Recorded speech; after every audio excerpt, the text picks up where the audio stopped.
오늘은 이제 오늘부터 여러 주에 걸쳐서 그 찬송가 있잖아요. 찬송가의 이 가사가 그냥 막 쓴 그런 가사가 대부분 아니거든요. 그래서 이 가사는 대부분 이제 성경을 통해서 믿음을 갖게 된 어떤 사람들이 내 믿음이 근거가 무엇인지, 내가 무엇을 믿고 있는지, 또 내 삶이 어떻게 변했는지, 그리고 영원한 천국, 영원한 소망에 대해서 어떻게 믿고 있는지, 이런 것들을 작사하고 작곡해서 이제 그게 서로 은혜가 되니까 부르고, 그러다 나중에 이제 이런 책으로도 나오고, 이제 이런 시간에, 예배 시간에도 함께 나누는 그런 거거든요. 그래서 찬송가 가사, 이제 노래를 잘 못하니까 가사에 대해서 이제 지금 말씀드린 그런 내용들을 나누도록 하겠습니다. 그래서 오늘은 찬송가 중에서 첫 번째, 나의 죄를 씻기는, 좀 전에 우리가 불렀던 찬송이 있잖아요. 252장 찬송. 오늘 주제 말씀은 이제 히브리서 9장 22절 말씀, 피로써 정결하게, 또는 똑같은 이제 비중이 피 흘림이 없은즉 사함이 없느니라, 이런 거거든요. 함께 읽겠습니다. 율법을 따라 거의 모든 물건이 피로써 정결하게 되나니 피 흘림이 없은즉 사함이 없느니라. 함께 기도하시겠습니다. 하나님 아버지, 감사합니다. 지난주에는 하나님의 말씀을 우리 사랑하는 가족들, 부모님들과 함께 나누었습니다. 그 시간에도 함께 해주시고 우리 사랑하는 형제 자매님들 함께 기도하게 해주시고 함께 소망을 가지고 일할 수 있도록 도와주셔서 감사드립니다. 오늘 찬송가를 가지고 함께 나누는 이 시간, 하나님께서 감동시켜 주시고 처음부터 끝까지 인도하여 주옵소서. 이 모든 말씀 우리를 사랑하시는 예수 그리스도 이름으로 감사하며 기도드렸습니다. 아멘. 오늘은 이제 요걸 먼저 말씀을 드리고 했으면 좋겠어요. 찬송가라는 것을 이제 정의, 찬송가가 무엇인가? 하나님을 찬양하고 신앙을 고취하기 위해 부르는 노래. 기독교에서는 주로 이제 찬송가라는 용어를 쓰는가 봐요. 근데 개신교에서 이제 예배에 사용하고 캐토릭이나 정교회, 이거 다 이제 캐토릭이나 마찬가지잖아요. 거기서는 성가라는 이름으로 이제 쓰고 있다고 그러더라고요. 내용은 하나님에 대한 찬양, 경배, 신앙 고백, 감사, 기도 등 이런 것들이 찬송가 가사의 이제 내용이라고 하는 거죠.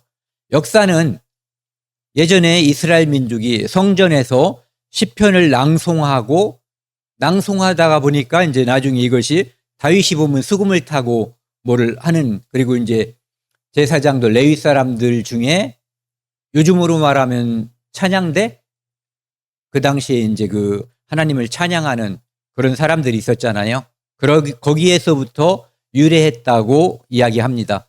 그리고 중세 이후에는 이제 캐토릭에서 예배에 사용하기 시작했다는 거죠. 복음성가는 비교적 자유로운 형식과 대중적인 가사를 사용하고, 그러니까 곡조도 대중적인, 그 다음에 내용도 그렇다는 거죠. 그래서 찬송가하고 복음성가는 차이가 있다라는 거고요. 찬송가는 전통적인 작법과, 저는 이제 이 음악에 대해서는 잘 모르기 때문에 이 전통적인 작법이라고 하는 것이 그런 거래요. 사람의 마음을 이렇게 요동시키는 그런 것이 아니라 잔잔하게 감동을 줄 수 있는, 그러니까 흥분시키는 그 곡조가 아니라는 거죠. 그런데 복음성가에는 그런 것들도 많이 포함되어 있다는 거예요. 그래서 주로 예배 등 공적 자리에서 찬송가는 사용하고 있다. 복음성가는 이제 많은 곳에서 유행과 비슷하게도 사용하고 가사가 좋은 곳도 많이 있어요. 하지만 그 어떤 분들은 바람직하게 보지 않는 경향도 있어요. 물론 시간이 지나면 그 복음성가에 있던 것들이 찬송가에 편입되기도 하고 그러더라고요. 그래서 일률적으로 배척하거나 그럴 수 있는 건 아닌 것 같아요. 그래서 찬송가라는 것은 노래를 넘어서 기독교인들의 신앙생활에 깊은 영향을 미친다. 이 가사가 그렇잖아요. 그리고 교회사와 음악사에서도 중요한 위치를 차지하고 있다. 이런 것이 이제 찬송가라고 하고요. 오늘 본문은 율법을 따라 거의 모든 물건이 피로써 정결하게 되나니 피 흘림이 없은즉 사함이 없느니라. 이 말씀을 사실은 이렇게 찾아온 것은 아까 찬송가 252장 1절 가사를 이제 찬송가 어떤 구절을 통해서 이 작가가 이런 생각을, 이런 찬송을 썼는가, 가사를 썼는가를 생각해 보는 거죠. 그래서 첫 번째 가사가 나의 죄를 씻기는 예수의 피밖에 없네. 예수의 피로 정결하게 되는 거거든요, 우리가요. 그러니까 죄인이 의인이 된 것은 오직 예수 그리스도의 피밖에 없는 거죠. 그래서 예수님이 십자가에 돌아가셨어도 그분의 피가 흘려지지 않았다면 여기 있는 것처럼 사함, 죄 용서를 우리가 받을 수가 없는 거죠. 그래서 나의 죄를 씻기는 예수의 피밖에 없다. 그러니까 예전에 성막에서 이 짐승의 피를 가지고 성막에 있는 기구들, 그 다음에 성막에 있는 어떤 작은 물건들, 이런 것들을 피를 바르고 뿌림으로써 정결하게 했거든요. 그런데 그것이 최종적으로는 이스라엘 민족에게 어떤 사람들의 죄를 용서하는 그것으로 연결됐고요. 그 다음에 그것은 마지막으로는 예수 그리스도의 십자가의 피가 모든 인류의 죄를 정결케 하는 그것으로 모든 인간을 구원하는 것으로 연결된 거죠. 그래서 처음에는 물건이 정결하게 되지만 그 피는 사람의 죄를 용서하게 됐고, 그 사람이라고 하는 것은 처음에는 이스라엘 민족이었지만 나중에 예수님의 피는 이제 이렇게 확장됐다고 봐야지 되는 거죠. 모든 인류의 죄를 대속하기 위해서 이제 십자가에서 흘리신 예수님의 피가 나의 죄를 씻었다. 그러니까 이 찬송가 작사가는 그 간증을 가지고 있는 거예요. 내 죄를 예수님이 씻었다라고. 여기 보시면은 제목이 이제 나의 죄를 씻기는, 대부분 찬송가는 이 첫 번째 구절을 한국에서는 제목으로 삼았어요. 그래서 어떤 것들은 이 제목하고 또 다른 제목이 있는 경우도 있어요. 특히 이제 외국에서 들어온 찬송가인 경우에 별도의 제목이 있는 경우도 있죠. 우리는 그때 그 무리들이, 찬송가 책에는 없지만은, 그런데 어떤 제목에서는 세계의 못, 이런 제목을 쓰기도 한다는 거죠.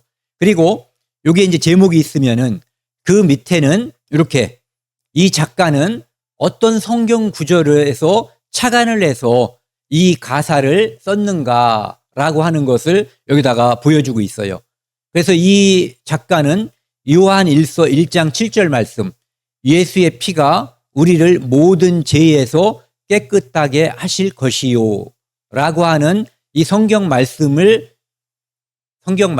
착안해서 이 전체 가사를 썼다라고 하는 거죠. 그리고 이쪽에 보시면은 이제 찾기 편하게 하기 위해서 252번째, 그러니까 252장에 이 찬송가가 수록되어 있다라는 뜻이고요. 그 다음에 그 밑에 보면은 여기 로우리 1876 이렇게 써 있어요. 그러니까 로버트 로울이라는 사람이 1876년에, 이쪽은 오른쪽에 있는 것은 가사를 쓴 사람이에요. 작사가 또는 작사자고, 그 다음에 이쪽 좌측에 있는 사람은 뭐냐면은 로버트 로울이 1876년 이 사람은 작곡가예요. 그러니까 이 나의 죄를 씻기는이라고 하는 이 찬송가는 작사한 사람과 작곡한 사람이 같은 거죠. 그리고 그 내용을 분류할 때 요 밑에 보면은 회개와 용서라고 되어 있어요. 그래서 찬송가에는 이 찬송가가 어떤 내용을 담고 있는가라고 하는 것을 요 밑에 또 표시도 해주고 있어요. 로버트 로울이 여기서 그래서 R 로울이라고 써 있었는데요.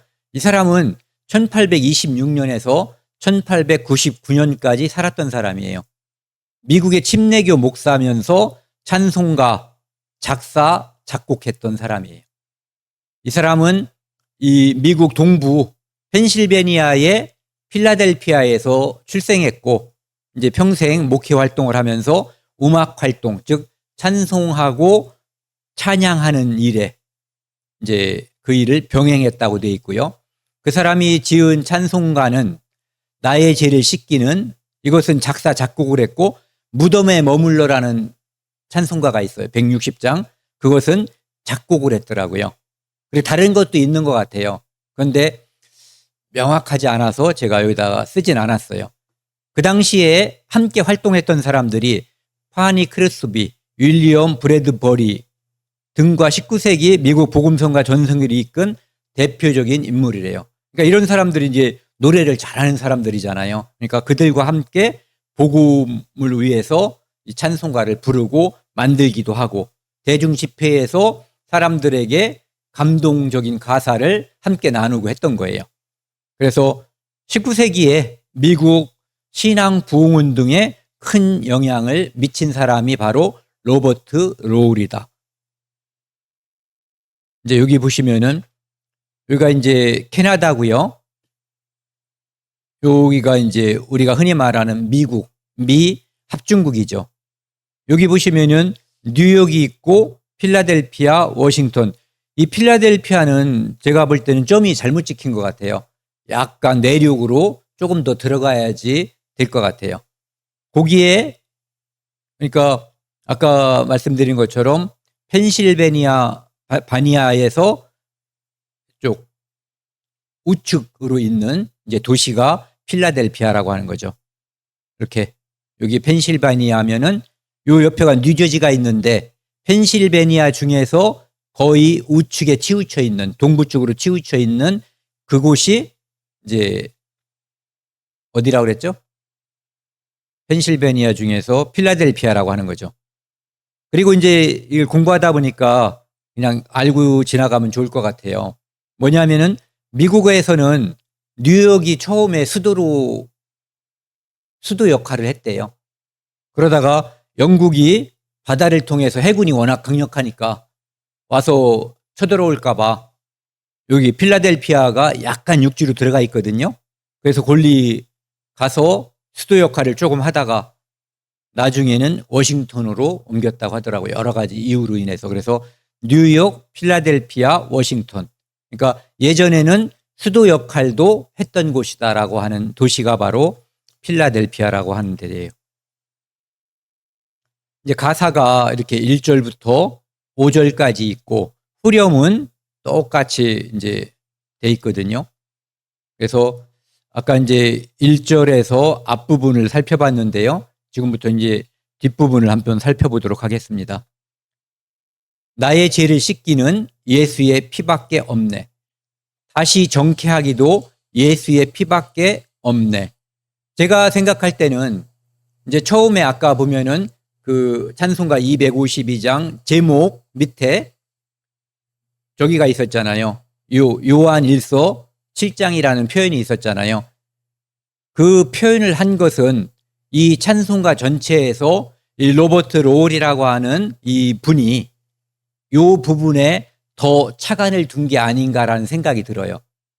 그러니까 1절의 앞소절보다는 두 번째 소절에 차관을 해서 그 요한일서 1장 7절이라는 것을 기록한 것이 아닌가. 왜냐하면은 다시 정케하기도 예수의 피밖에 없네. 다시 정케한다는 것은 우리가 원래는 죄 없이 태어났잖아요. 에덴 동산에서 처음 사람은. 그런데 아담이 죄를 지으면서 인간이 이제 죄인이 됐고, 그래서 죄 없는 사람에서 죄인으로다가 된 거죠. 그런데 이것을 만약에 이 로버트 로우리가 이것을 기점으로 한다면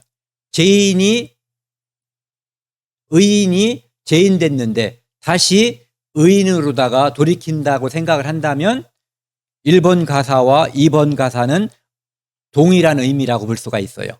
그런데 그게 아니고 인간은 구원받았어도 죄의 속성이 그대로 남아있기 때문에 죄를 짓기도 하고 많이 지을 수도 있는 존재거든요. 이 땅에 사는 동안.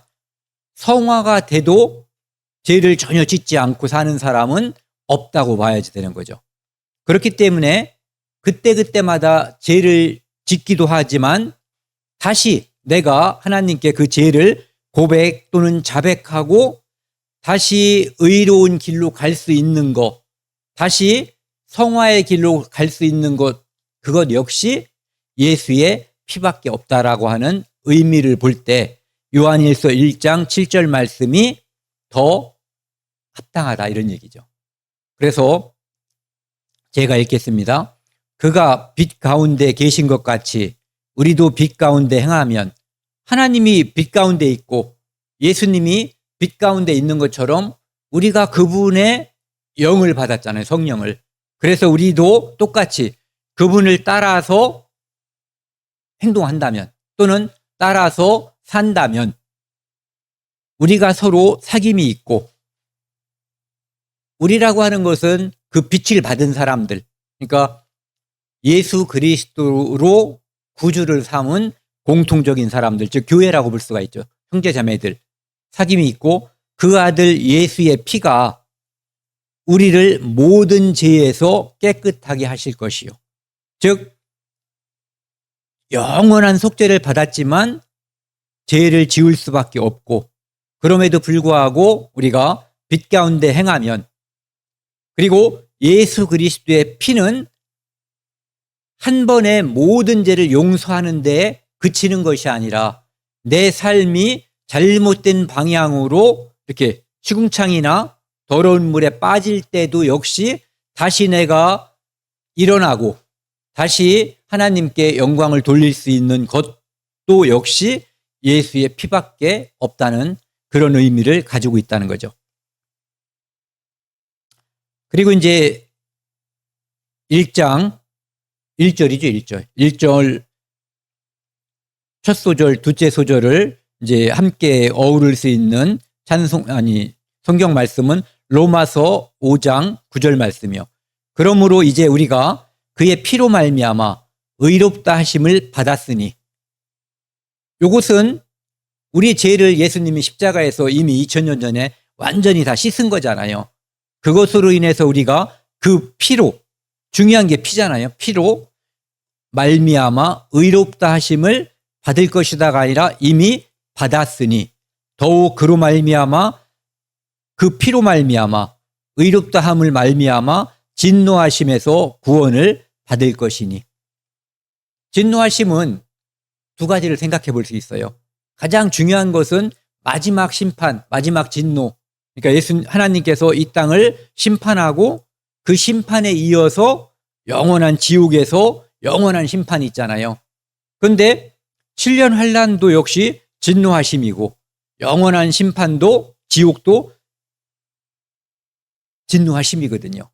그리고 진노까지는 아니라고 해도 우리가 살면서 이 땅에서 잘못될 때 하나님은 우리를 징계하시는 분이잖아요. 아버지로서.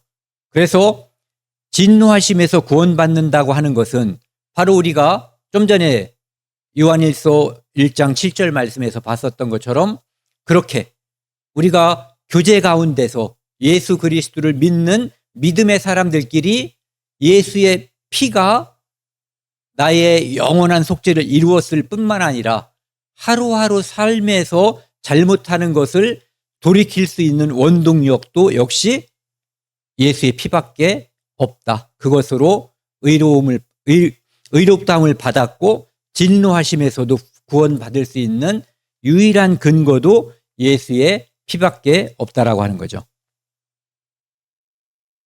그 다음에 2절 가사입니다. 같이 한번 읽겠습니다. 나를 정케하기는 예수의 피밖에 없네. 사죄하는 증거도 예수의 피밖에 없네. 여기 보시면은 나를 정케하기는 예수의 피밖에 없네. 사죄하는 증거도 예수의 피밖에 없네. 에베소서 1장 7절 보시면은요. 우리는 그리스도 안에서 그의 은혜의 풍성함을 따라 그의 피로 말미암아 속량 곧 제사함을 받았느니라. 이 성경 말씀과 위에 있는 이 가사는 뭐 그대로 성경 말씀을 가사로 바꿔놔도 문제가 없는 똑같은 내용이라고 볼 수가 있죠. 내가 죄로 물들어 있었는데 그것을 희게 검은 죄가 하얗게 될 수 있는 것은 딱 하나밖에 없죠. 뭐? 예수의 피밖에 없는 거예요. 피로 인해서 내가 의롭게 되는 거거든요. 그리고 여기서 말하는 사죄라고 하는 것은 그 용서, 죄 용서를 말하는 거예요. 용서해 주세요. 이게 아니라 죄 용서 받음도 죄 용서 받았다는 증거도 역시 예수의 피밖에 없다. 그것은 그 피로 말미암아 속량 곧 제사함을 받았다. 여기서 말하는 사죄는 제사함을 뜻하는 거죠. 두 번째는 여기 보시면 이제 히브리서 10장 22절을 보시면은요. 우리가 마음의 뿌림을 받아 악한 양심으로부터 벗어나고 몸은 맑은 물로 씻음을 받았으니 참마음과 온전한 믿음으로 하나님께 나아가자. 아까 이제 제가 여기 사죄라고 하는 거 있잖아요.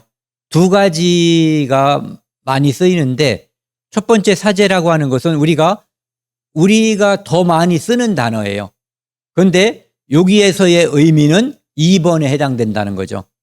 그래서 사죄는 지은 죄나 잘못을 용서해 주세요 하는 것이고 여기서 2번에서 진짜 의미는 여기 사죄, 용서할사, 그 다음에 허물죄라는 뜻을 가지고 있는 죄를 용서하여 죄인을 석방한다는 의미를 가지고 있는 거죠. 그래서 제사함의 증거도 예수의 피밖에 없다. 그러니까 예수 그리스도의 단번의 희생, 단번의 속죄로 말미암아 우리는 더 이상의 의식이 필요 없는 거예요. 구약의 제사는 그것이 짐승의 피가 사람의 죄를 용서했지만 완전히 영원히 용서하지 않았잖아요. 그렇기 때문에 그것은 반복하고 또 반복하는 거죠. 그리고 또 한 가지 의미는 불완전하기 때문에 반복했다고도 볼 수 있는 거거든요. 그런데 예수 그리스도의 피가 이 양심에 마음에 뿌려진 사람들은 악한 양심에서 벗어나고 그리고 몸은 맑은 물로 씻음을 받았으니 이제 구원받은 사람이 완전히 속죄함을 받아서 내 안에 내적인 정결 또는 정화, 제사함을 받은 사람이 물로 다 씻는다고 하는 것은 외적으로다가 다른 사람들에게 내가 구원받은 사람이다라고 하는 것을 선포하는 세례, 심례와 같은 것을 이야기하는 거죠. 그래서 참마음과 온전함으로 하나님께 나아가자. 그냥 구원받은 사람은 하나님께 나아가자. 어떤 마음으로? 깨끗한 마음. 그분이 우리를 완전하게 씻은 거잖아요. 우리는 살면서 오염도 되고 또 씻기도 하는데 그 오염된 것을 다시 회복하는 것도 역시 예수의 피밖에 없다라고 하는 거죠. 그 다음에 3절을 보면은요. 나의 제속하기는 예수의 피밖에 없네. 나는 공로 없으니 예수의 피밖에 없네. 이것 때문에 사람들이 굉장히 문제가 많이 생기는 거예요. 공로. 내가 무엇을 했는데 내가 어떤 사람인데 그것이 여기에 가득 차 있기 때문에 예수님의 은혜가 들어올 공로가 없어요. 우리가 계속 며칠 동안, 아니면 몇 년 동안 계속 봐왔던 거예요. 내가 어떤 사람인데, 내가 어떻게 살았는데, 그러니까 은혜를 받으려고 하는 것이 아니라 내 공로로 인정받고 싶어 하는 거죠. 내 공로로 인정받고 싶은 마음이 사라지지 않으면 구원은 올 수가 없는 거예요. 바리새인이 하늘을 향해서 자기 자랑을 늘어놨어요. 그리고 옆에 있는 세리, 세금 도둑놈, 그놈과 내가 같지 않다는 것, 저놈은 죄인이고 나는 의롭다고 하는 것을 교만한 마음을 그대로 표현한 거거든요. 그런데 세리는, 세금 도둑놈은 자기 현실을 직시한 거거든요. 가슴을 치면서, 물론 머리는 하늘을 쳐다볼 수가 없었을 거예요. 땅에다가 거의 박고, 나는 불쌍하니까 하나님, 나는 죄인입니다. 내 죄를 용서해 주세요 라고 했단 말이에요. 하나님 말씀이 실제적으로 이 양심에 박힌다면 진짜 하나님 말씀이라고 생각하고 그분의 말씀이 여기에 와 닿는다면 감히 바리새인과 같은 그런 생각 자체를 가질 수가 없는 거예요. 인간이 아무리 의롭게 살려고 애써도 죄성을 가진 인간, 즉 구원받은 인간도 하나님 앞에 내세울 게 없는데, 그런데 구원받지도 않은 사람이 자기가 무엇을 하나님께 내세울 수 있다는 것은 교만한 죄를 더 많이 표출하고 있는, 겉으로 드러내고 있는 것에 불과한 거죠. 그래서 내가 공로 없다는 것은 율법을 지키려고 최대한 노력한 사람은 이것을 알 수가 있는 거예요.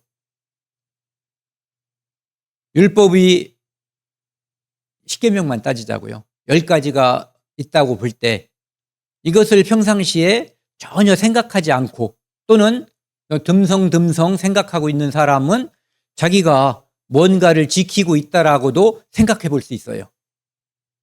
왜? 자기가 꽤 괜찮은 사람이라는 평가도 받을 수 있고 자기 위안도 가끔은 뭔가 크리스마스 때 뭐 어디다 돈을 넣는다든지 그럴 때 그런 생각도 가질 수가 있거든요. 그런데 율법을 하나님께서 주실 때 율법을 정말 지킨다고 하는 것은 늘 항상, 즉 조금의 틈도 없이 100% 지켜야지 된다는 것이 하나님의 요구거든요. 그런데 그것을 그렇게 목숨을 걸고 지키려고 애쓴 사람이 아닌 다음에는 자기가 100% 지킬 수 없는 존재라고 하는 것을 알 리가 없는 거죠. 그런데 정말 지켜보려고 악을 써본 사람은 와, 나는 불가능하구나. 그건 무슨 뜻이에요? 나는 율법 앞에 율법으로 내 양심을 비춰봤더니 나는 죄인이구나. 내 공로로는 안 되는구나 라고 하는 것을 깨닫고 기껏 포기해야지 되는 거예요. 그러면 이제 방법이 있어야 되잖아요. 내가 노력해서 내가 하나님께 나아가려고 했는데 포기했으면은 죄인인 것이 드러났으면 하나님께 좀 전에 그 세금 도둑놈처럼 하나님을 찾아야 되는 거예요. 하나님, 나는 죄인입니다. 나를 불쌍히 여겨주세요. 그때 예수님이 필요한 거잖아요. 예수님이 죄인을 부르러 왔잖아요. 나는 의인을 부르러 온 것이 아니라 죄인을 부르러 온 거예요. 바로 그렇게 마음이 상한 사람, 중심에 통해하는 사람을 예수님이 찾는 거예요. 멀쩡하게 하나님이 계신지도 모르고 내가 죄인인지도 모르는 사람들에게 예수님의 피 얘기해주고 예수님의 구원 얘기해봤자 여기 마음속에 들어올 틈이 없는 거예요. 그러니까 실제로는 어떻게 보면은 이 공로를 내세운다고 하는 것은 자기가 죄인임을 자각하지 못하고 있다라고 봐야지 될 것 같아요.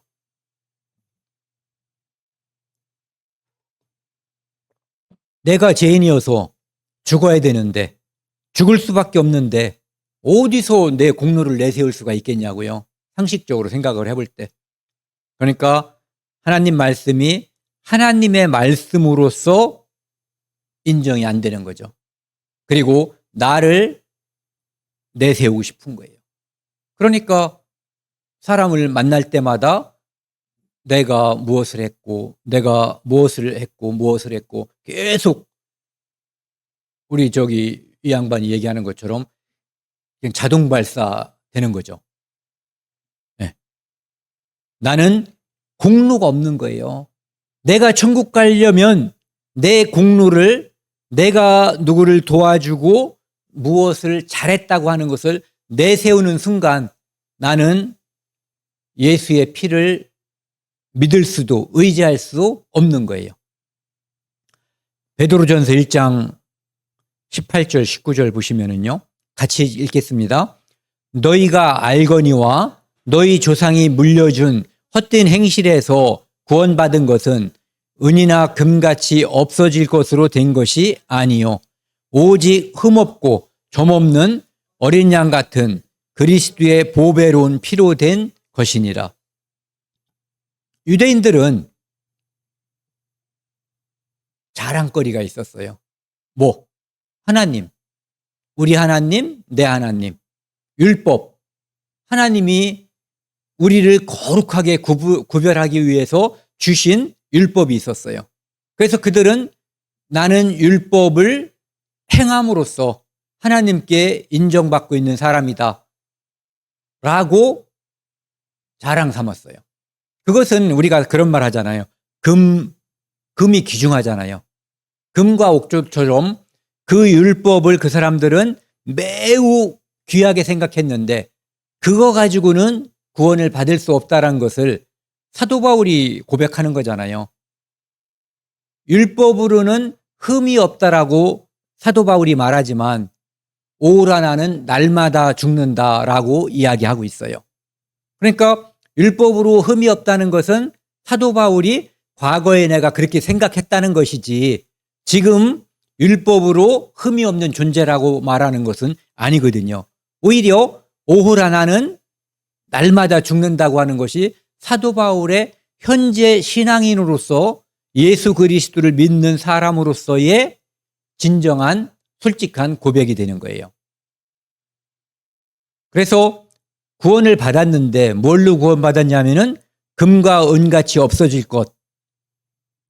율법도 예수님의 십자가에서 다 이루었다 하는 순간에 모든 율법은 폐기되는 거예요. 없어질 금이 귀중하고 은도 귀중하지만 율법도 어마어마하게 귀중한 하나님의 말씀이지만 그것은 진짜 완전한 대체품이 올 때까지만 필요한, 즉 우리를 예수 그리스도에게 끌고 가는, 예수 그리스도에게 안내하는 안내자일 뿐인 거예요. 율법으로는 죄를 깨닫는 거죠. 그래서 율법으로는 죄를 깨달아야 되는데 공로를 내세우면 율법을 율법으로 제대로 인정하지 못하고 있는 거예요. 오직 흠없고 점없는 어린 양 같은 그리스도의 보배로운 피로 된 것이니라. 여기서 오직이라는 표현을 쓰고 있잖아요. 우리를 구원할 수 있는 존재는 딱 한 분, 오직 예수거든요. 오직 예수, 오직 예수의 피밖에 없는 거예요. 그러니까 가사에서 계속 피밖에 없네, 피밖에 없네라고 하는 가사가 반복되는데 믿지 않는 사람 또는 기독교 이 하나님의 말씀에 익숙하지 않은 사람들이 보면은 도대체 뭘까 거부감이 들을 수도 있을 것 같아요. 우리는 은혜로운 말씀인데. 그래서 오직 흠없고 점없는 어린 양 같은 예전에 유월절 양을 잡을 때, 그리고 성전에서 성막에서 제사를 드릴 때 제사장에게 짐승을 가지고 갈 때, 또는 제사장들이 짐승을 고를 때, 양이나 염소를 고를 때, 이렇게 여기 있는 것처럼 흠없고 점없는, 흠없고 점없는 것을 고르는 이유는 뭐냐 하면은 나중에 이 땅에 오시는 예수님은 하나님이시기 때문에, 인간이 아니기 때문에 인간이 지을 수 있는 범죄가 없었고 인간에게 유전된 원죄라고 하는 것이 존재하지 않은 거죠. 그렇기 때문에 오직 흠없고 점없는 어린 양 같은 보배로운 피로, 그리스도의 보배로운 피로 된 것이다. 무엇이? 내 죄가 용서된 것이. 그러니까 이 찬송가 가사 하나하나가 늘 그것을 염두에 두고 있는 거예요. 내 죄를 용서하는 것은 예수의 피라고 하는 것. 3절 가사를 그대로 띄워놓고요. 여기 보시면 이제 로마서 3장에 보면은 24절에 그리스도 예수 안에 있는 속량으로, 속량, 제사함은, 제 용서는 그리스도 예수 안에 있는 거예요. 다른 것으로는 우리가 구원을 받을 수가 없어요. 그래서 히브리서 4장 12절인가요? 다른 이로서는 구원받을 이름을 우리에게 준 적이 없는, 히브리서가 아니라 사도행전이죠. 사도행전 4장 12절. 예. 없다. 잠깐만요. 찾아봐야 돼. 지금 갑자기 헷갈려가지고요. 예. 그게 맞는 것 같아요. 사도행전이. 예. 그래서 속량으로 말미암아 하나님의 은혜로 값없이, 공로가 있었으면은 값없이 받은 게 아니죠.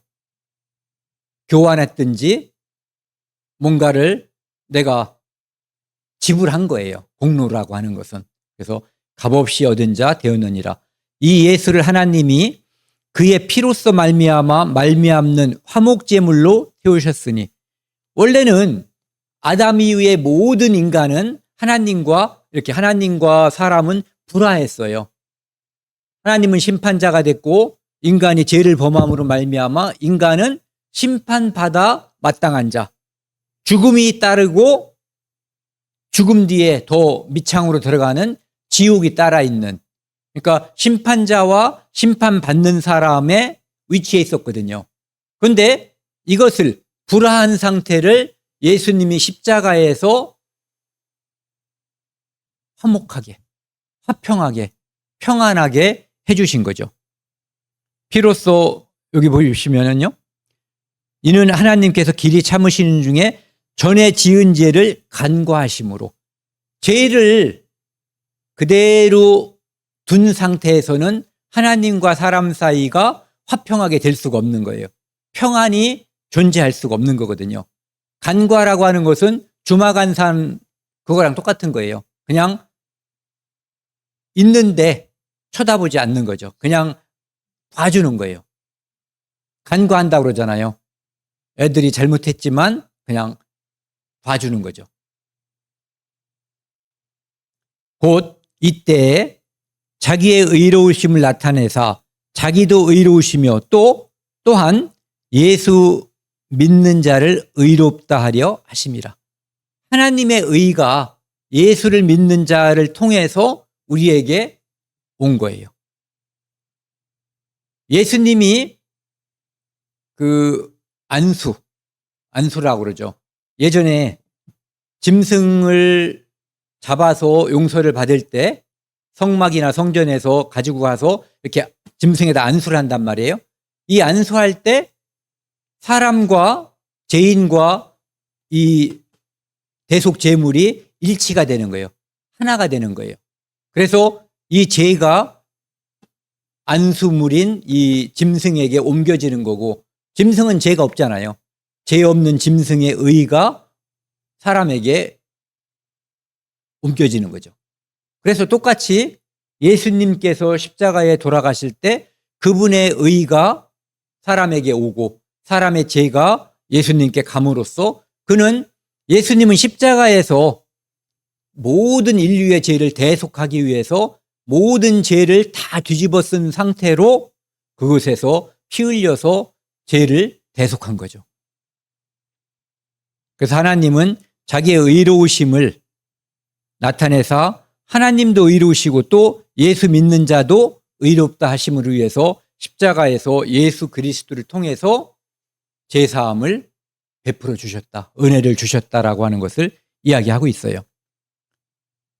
또 이제 3절에 해당되는, 사실은 뭐 다른 데도 비슷한데요. 에베소서 2장 8, 9절도요. 같이 읽겠습니다. 너희는 그 은혜에 의하여 믿음으로 말미암아 구원을 받았으니 이것은 너희에게서 난 것이 아니요 하나님의 선물이라.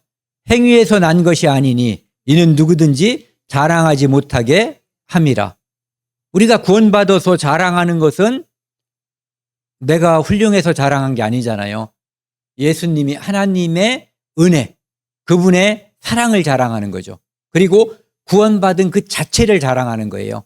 내가 훌륭했다, 내가 대단한 사람이다라고 하는 것을 자랑하는 사람은 구원받은 사람이 아닐 수 있는 거예요. 여기도 보면은 공로 없으니에 초점을 맞춰보자고요.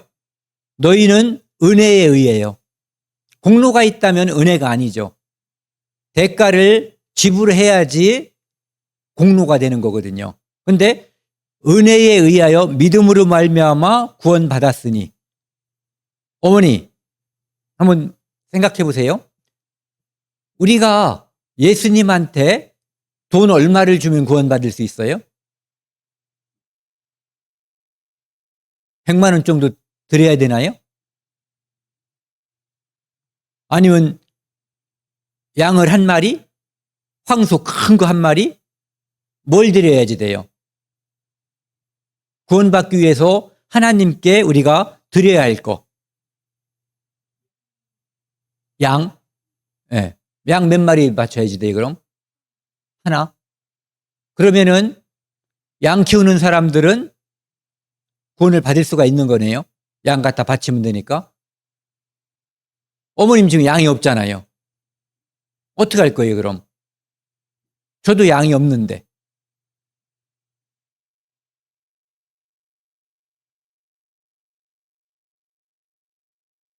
양이 없는 사람은 어떻게 구원을 받을 수 있어요? 사야지 돼요. 그럼 교회 올 때, 교회당에 올 때 양을 한 마리씩 짊어지고 와야 되잖아요.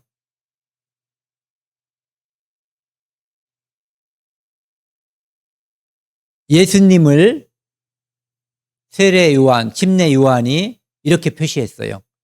세상 죄를 지고 가는 하나님의 어린 양이라고. 아시죠? 예수님이 어린 양이라는 거예요. 네. 예전에 이스라엘 민족은 자기가 죄를 지으면 양과 염소, 소를 통해서 그 피를 가지고 하나님께 제사를 지냄으로써 구원을 받았어요. 그런데 우리는 예수님, 세상 죄를 지고 간 하나님의 어린 양, 어린 양 같은 예수님이, 그러니까 예수님은 예전에 사람의 죄를 용서하기 위해서 바쳤던 어린 양 같은 분인 거예요. 그러니까 예수님이 피 흘려 죽어줌으로써 우리의 모든 죄를 용서하기 위해서 오신 분이 예수님인 거예요. 예전에는 죄 지은 사람이 죽이는 제물을, 짐승을 마련했는데 그 짐승으로는, 그 동물로는 영원한 속죄를 이룰 수가 없어요. 완전한 속죄를. 완전히 죄를 용서받을 수가 없는 거예요, 영원히. 그래서 우리를 영원히 용서받게 할 수 있는 제물, 대속 제물을 하나님이 준비하신 거예요. 그분의 이름이 누구예요? 예. 그분이 예수님이에요. 그러니까 제물을 예전에는 죄 지은 사람이 준비했는데 하나님은 우리를 위해서 영원한 제물, 죄 없는 제물, 예수님을 준비한 거예요. 그리고 우리의 모든 죄를 예수님에게 덮어 씌운 거예요. 전가했다, 덮어 씌웠다, 안수했다. 그리고 그럼 우리 죄가 어디로 옮겨졌어요? 네, 예수님한테 모든 죄가 다 옮겨진 거예요. 그래서 죄의 삭은 사망인 거예요. 피가 죄를 용서하기 때문에, 피 흘림이 없은즉 죄 사함이 없기 때문에 예수님은 십자가에서 김영자 여사님의 죄를 용서하기 위해서, 우리 모두의 죄를 용서하기 위해서 피 흘려 죽으신 거예요.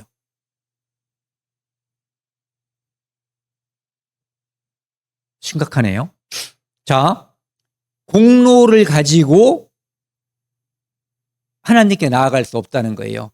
은혜를 받는 거예요. 그래서 그 은혜에 의해서 믿음으로 구원을 받았어요. 하나님이 베풀어준 은혜는 2000년 전에 끝났어요. 다 이루었어요. 그런데 그 은혜가 내 마음속에 믿어질 때 나는 구원을 받는 거예요. 예수님은 2000년 전에 돌아가셨지만 1000년 전에 살던 사람, 지금 사는 사람, 앞으로 태어날 사람들은 그때마다 은혜를 받는 거예요. 구원을 받는 거예요. 그것은 너희에게서 난 것이 아니요, 즉 공로가 아니라는 거예요. 일방적으로 주시는 하나님의 은혜라는 거죠. 내가 구원받기 위해서 아무것도 할 수 없고 해서도 안 되고 하지도 않았다는 뜻이에요. 양도 준비할 필요 없어요. 양 가지고 구원받으려고 하는 사람들은 절대 구원받을 수 없어요. 하나님의 선물을 받으면 돼요. 자, 자매님이 뭐 선물을 하나 아무거나 줘보세요. 지금 성경책이든 뭐든. 보세요. 저거 주면은 받아보세요. 네. 이 선물이에요. 고맙습니다 해야죠. 그게 선물이에요. 선물 받고 돈 내밀면 선물이에요? 아니, 서운한 게 아니라 선물이라는 뜻이에요. 선물은 공짜로 받는 거예요. 그리고 감사함을 표현하는 거예요.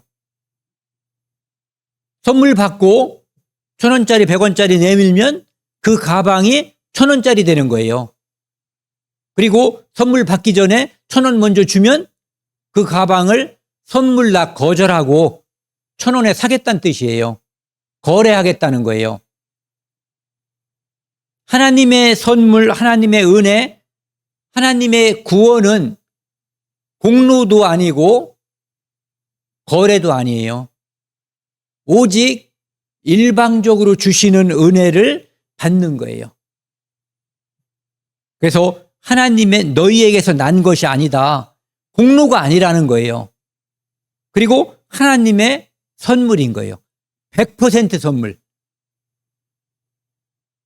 행위에서 난 것이 아니니, 아주 계속 반복하잖아요. 니들이 잘해서 구원받은 게 아니라 이런 얘기예요. 너희에게서 난 것이 아니다.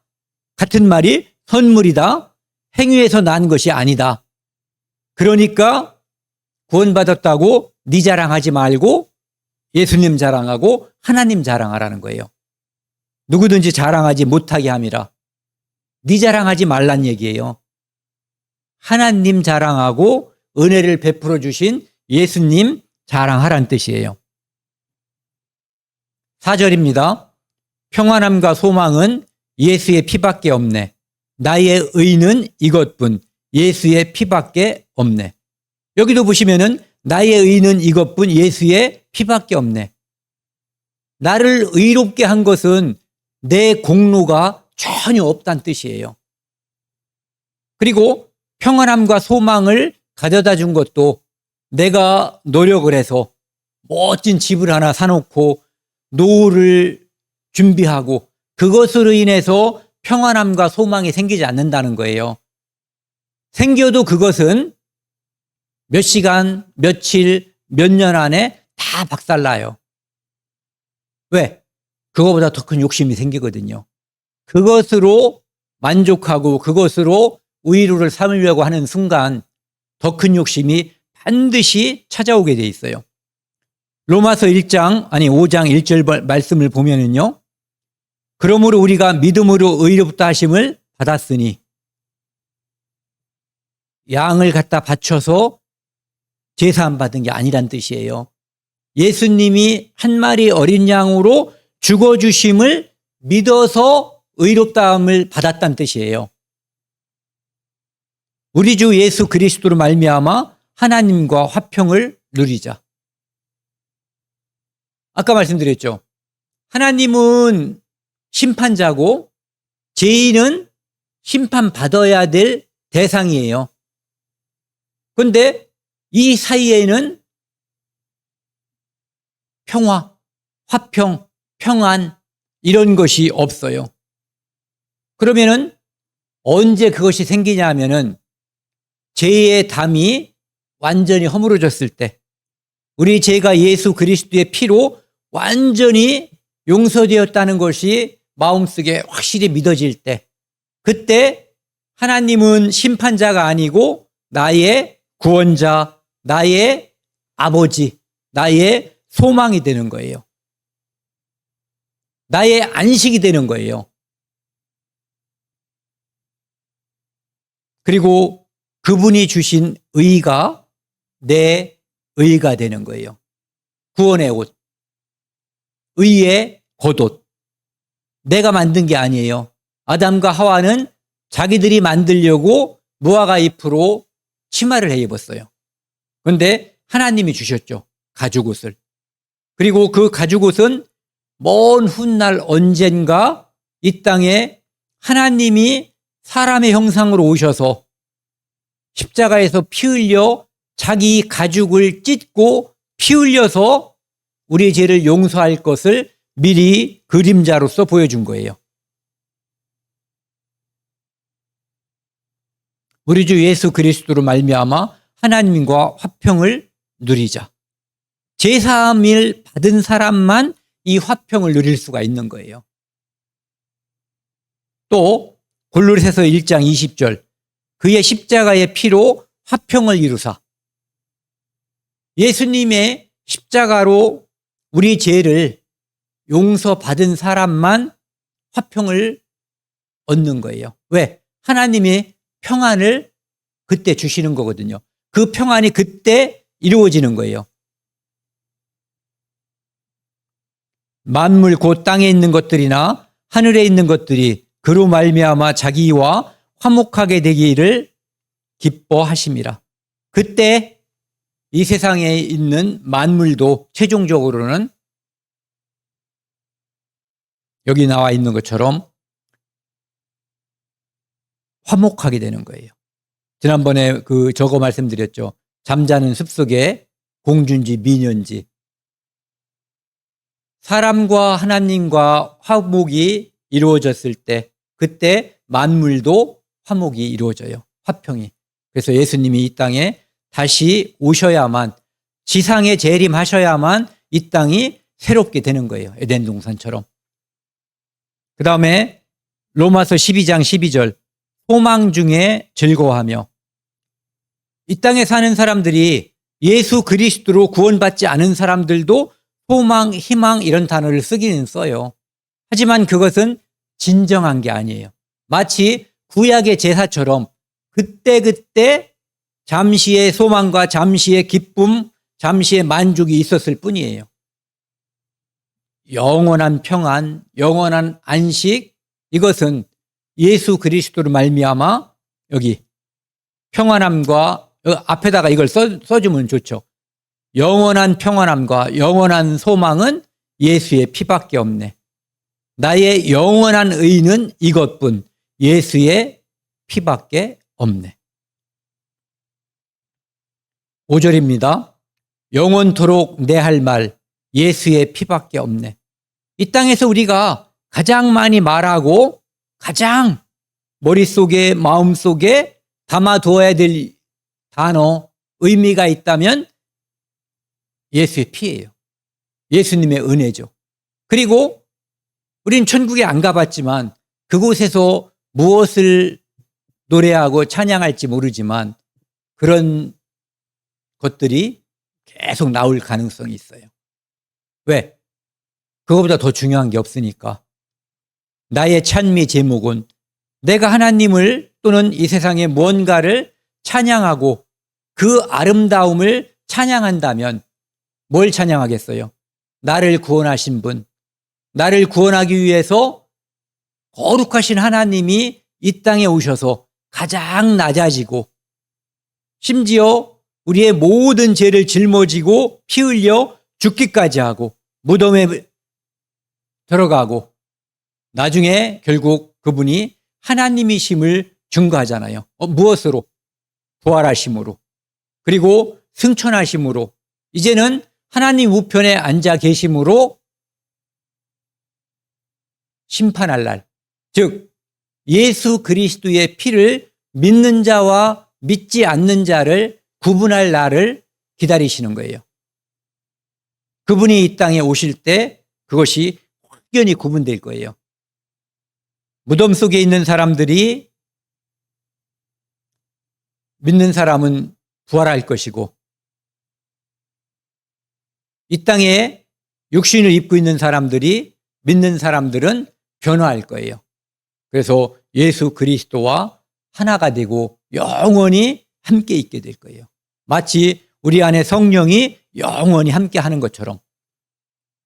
이 요한계시록 5장 9절 말씀을 보면은요, 그들이 새 노래를 부른다라고 돼 있어요. 새 노래.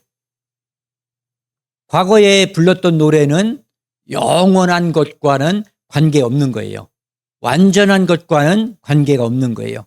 그런데 예수 그리스도로 인해서 받은 구원, 예수 그리스도로 피로 말미암아 이루어진 그 구원은 영원한 것이고 완전한 것이고 완벽한 것이거든요. 새 노래를 부르되 두루마리를 가지시고 그 인봉을 떼기에 합당하시로다. 일찍이 죽음을 당하사, 십자가 사건을 말하는 거예요. 각 족속과 방언과 백성과 나라 가운데에서 사람들을 피로 사서 하나님께 드리고, 예전에 제사는 이스라엘 민족에게 이렇게 울타리를 쳤어요. 한계가 있었어요. 그런데 예수님의 십자가는 모든 민족, 모든 족속에게 이게 뭐죠? 울타리가 없이 다 개방된 거예요. 그래서 휘장이 위로부터 아래로 쫙 찢어진 거예요. 모든 사람, 모든 시대에 있는 사람 누구나 예수 그리스도를 믿음으로 하나님께 나아갈 수 있게끔 하기 위해서요. 그래서 그 공로를 우리는 영원토록 찬송, 찬미해야지 된다는 거죠. 그 다음에 에베소서 5장 19절 말씀이요. 시와 찬송과 신령한 노래들로 서로 화답하며, 이 구원받은 사람들은 이렇게 할 수 있는 거거든요.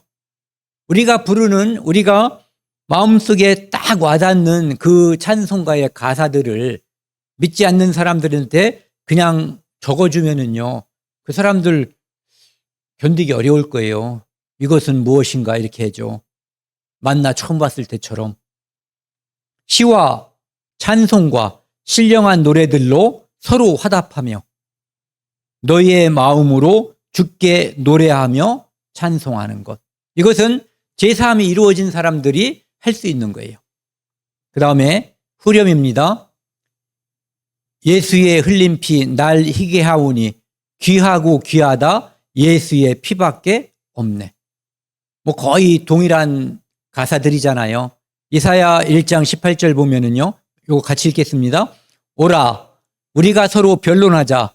여호와께서 말씀하시되 너희 죄가 주홍 같을지라도 눈과 같이 헤어질 것이요 진홍같이 붉을지라도 양털같이 희게 되리라. 또 요한계시록 1장 5절 그의 피로 우리 죄에서 우리를 해방했다. 해방했다는 것은 까만 죄 때문에 심판받는데 하얗게 해놨기 때문에 이제 우리는 죄로부터 해방, 심판으로부터 해방됐다는 것을 말씀하시는 거예요. 이것도 같이 읽겠습니다. 요한계시록 7장 14절 이는 큰 환난에서 나오는 자들인데 어린 양의 피에 그 옷을 씻어 희게 한 자들이라. 환난에서 예수를 믿는 그 믿음으로 목숨을 버린 사람들이에요. 그래서 그들도 역시 육신을 죽이면서까지 예수님의 피를 믿은 사람들이거든요. 어린 양의 피에 그 옷을 씻어 희게 한 자들. 까만 옷 입었는데 예수님의 피를 뿌리니까 하얗게 됐다는 얘기예요. 반복된 얘기를 했기 때문에 전체적으로 정리하는 시간은 필요 없을 것 같습니다. 오늘은 여기까지 하고요. 찬송가가 이런 내용들을 담고 있다는 거. 그래서 앞으로도 이게 어떻게 보면은 대동소이한 설교가 될 수도 있어요. 그런데 설교는 원래 그런 것 같아요. 중요한 것을, 어려운 것을 하는 게 아니라 중요한 것을 반복하는 거죠. 믿어질 때까지. 공로 치우고 은혜에 맡길 때까지 하는 거예요. 그리고 은혜로서 살아갈 수 있게끔 하는 거죠. 여기까지 하고요. 오늘은 마치겠습니다.